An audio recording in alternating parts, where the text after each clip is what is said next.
오늘도 아침 예배 오신 여러분을 진심으로 환영합니다. 함께 사도신경하심으로 예배 시작하겠습니다. 전능하사 천지를 만드신 하나님 아버지를 내가 믿사오며 그 외아들 우리 주 예수 그리스도를 믿사오니 이는 성령으로 잉태하사 동정녀 마리아에게 나시고 본디오 빌라도에게 고난을 받으사 십자가에 못 박혀 죽으시고 장사한 지 사흘 만에 죽은 자 가운데서 다시 살아나시며 하늘에 오르사 전능하신 하나님 우편에 앉아 계시다가 저리로서 산자와 죽은 자를 심판하러 오시리라. 성령을 믿사오며 거룩한 공회와 성도가 서로 교통하는 것과 죄를 사하여 주시는 것과 몸이 다시 사는 것과 영원히 사는 것을 믿사옵나이다. 아멘. 오늘 함께 읽을 말씀은 시편 53편입니다. 53편은 6절밖에 안 돼서 함께 다 읽도록 하겠습니다. 어리석은 자는 그의 마음에 이르기를 하나님이 없다 하도다. 그들은 부패하며 가증한 악을 행하며 선을 행하는 자가 없도다.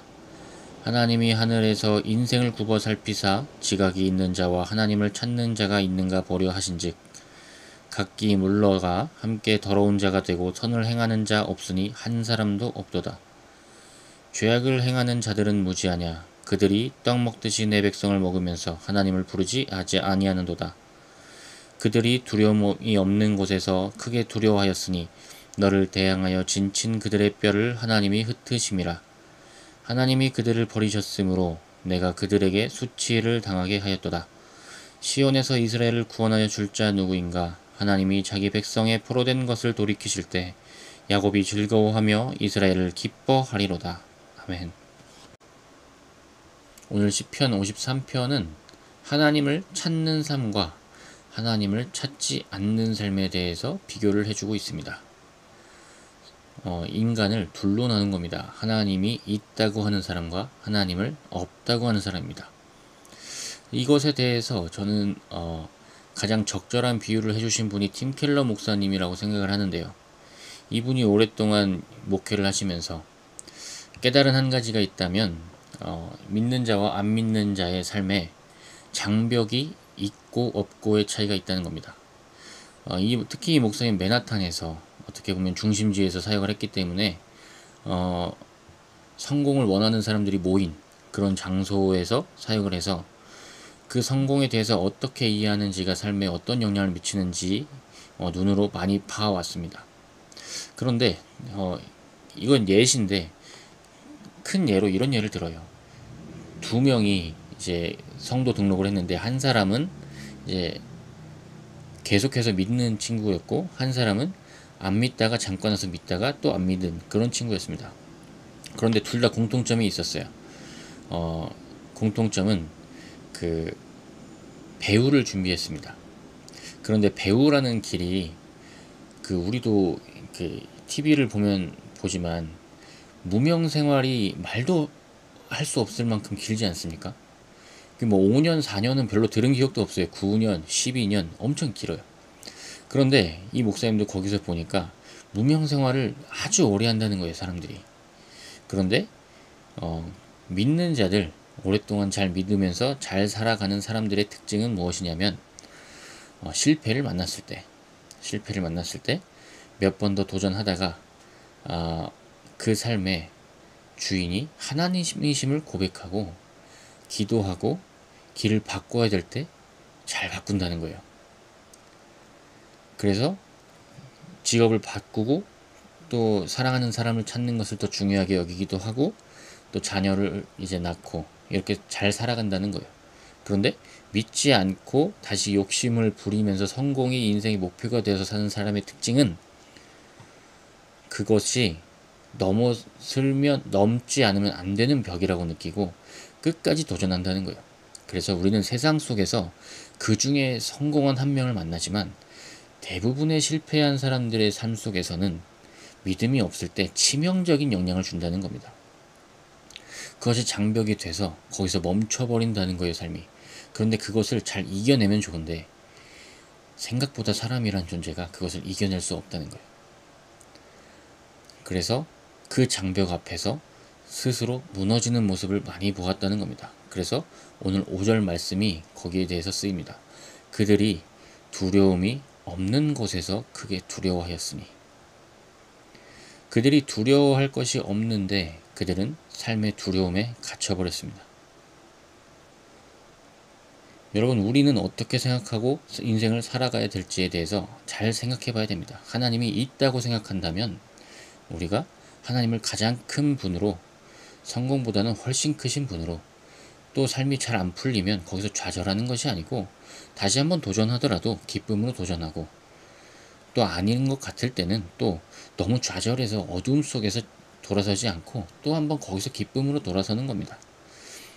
그런 관점으로 나를 보고 남을 봐야 서로 사랑할 수 있고 서로 위로될 수 있고 서로 기쁨을 나눌 수 있을 것입니다. 그런데 그 앞에 장벽을 세워버리면 너가 노력을 하지 않았기 때문에 안 되는 사람인 것이고 나도 노력을 안 해서 실패한 사람으로 머물러 버립니다.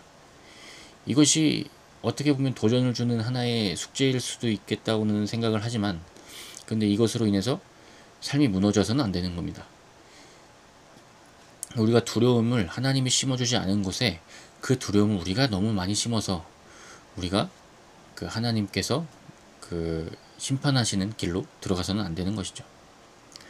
그래서 오늘 시인은 이렇게 말하고 있습니다. 시온에서 이스라엘을 구원하여 줄 자 누구인가? 하나님이 자기 백성의 포로된 것을 돌이키실 때에 야곱이 즐거워하며 이스라엘을 기뻐하리로다. 아멘. 이 말씀이 사실 우리 신앙생활을 하다 보면 시온? 좋지.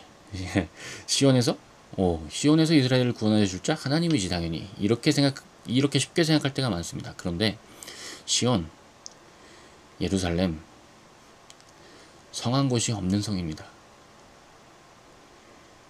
멸망전을 몇 번이고 거치른 것이죠. 주인이 바뀌기도 하고 지금도 통곡의 벽이 있지 않습니까? 거기서 과연 구원하여 줄 자 누구인가? 하나님이 자기 백성의 포로된 것을 돌이키실 때에 야곱이 즐거워하며 이스라엘이 기뻐하리로다. 이 말씀에 기쁜 상황이 없어요. 시온이 이 상황에서 기쁜 상황이 아니에요. 빼앗긴 상황이죠. 포로로 다 끌려갔다고 하잖아요. 지금 뒤에서. 시온에서 이스라엘을 구해줄 자 누구인가?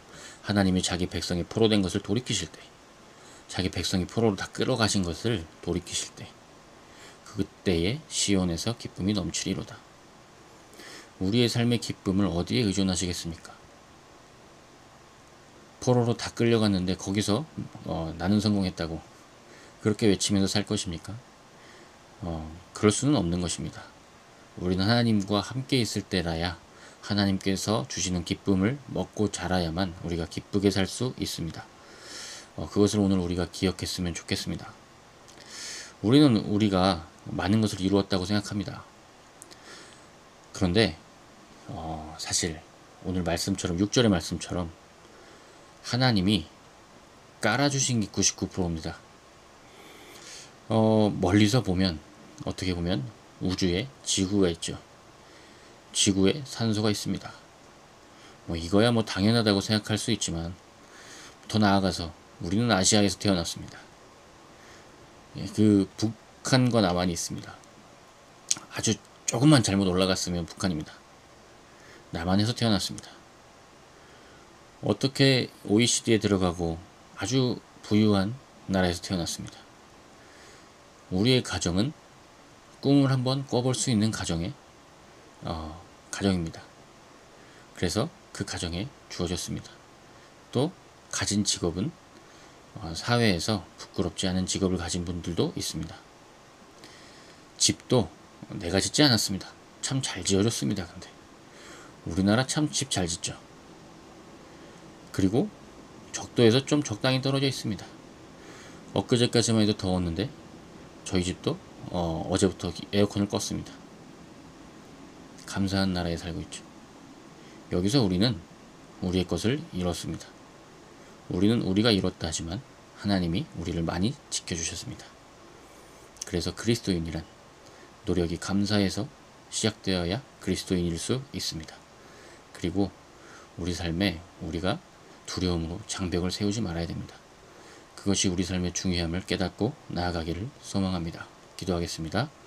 하나님 감사합니다. 주님, 우리 삶에 내가 너무 장벽을 많이 세우고 있는 것은 아닌지요. 없는 두려움을 만들어서 내가 거기서 두려워하는 것은 아닌지 우리가 돌아보기 원합니다. 하나님이 기쁨을 주셨는데 우리가 거기서 슬퍼하는 것은 아닌지 또한 돌아보기 원합니다. 하나님 우리 삶을 잘 돌아보게 하시고 우리 삶을 지켜주옵소서. 우리가 사랑하는 삶을 살아갈 수 있도록 우리가 그리스도인으로 살아갈 수 있도록 우리의 마음을 지켜주옵소서. 감사합니다. 예수님의 이름으로 기도드립니다. 아멘. 오늘 삶 가운데 감사가 넘치기를 축복합니다. 감사합니다.